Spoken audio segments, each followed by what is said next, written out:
The majority of Americans want Obamacare repealed, but the liberal media continue to promote it. They're pushing a left-wing agenda and calling it news. It's time the liberal media tell the truth. Go to tellthetruth2010.org and join the fight.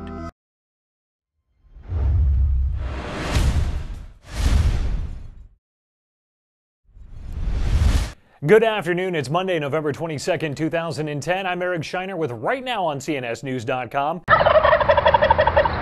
Taking a look at some Thanksgiving issues. Getting ready to travel by air this holiday?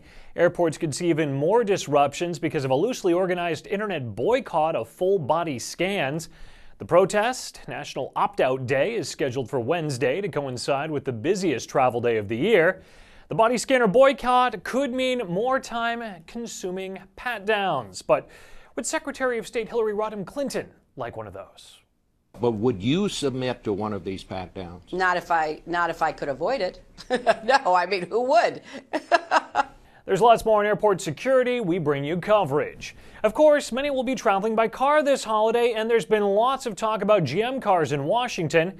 Shortly after President Obama made comments suggesting that the federal government's 2009 bailout of General Motors was on the path to being a success, House Republican leader John Boehner holds up the bailout as an example of government overreach that hurt many Americans.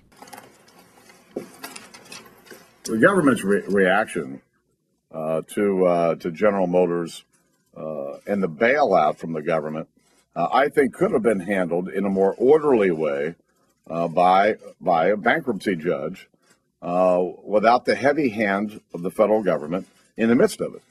And when you look at the people who lost because of the government's actions, we're talking about tens of thousands of Americans. Boehner's office says the ones punished were the bondholders and the employees at the dealerships that were arbitrarily closed by the White House.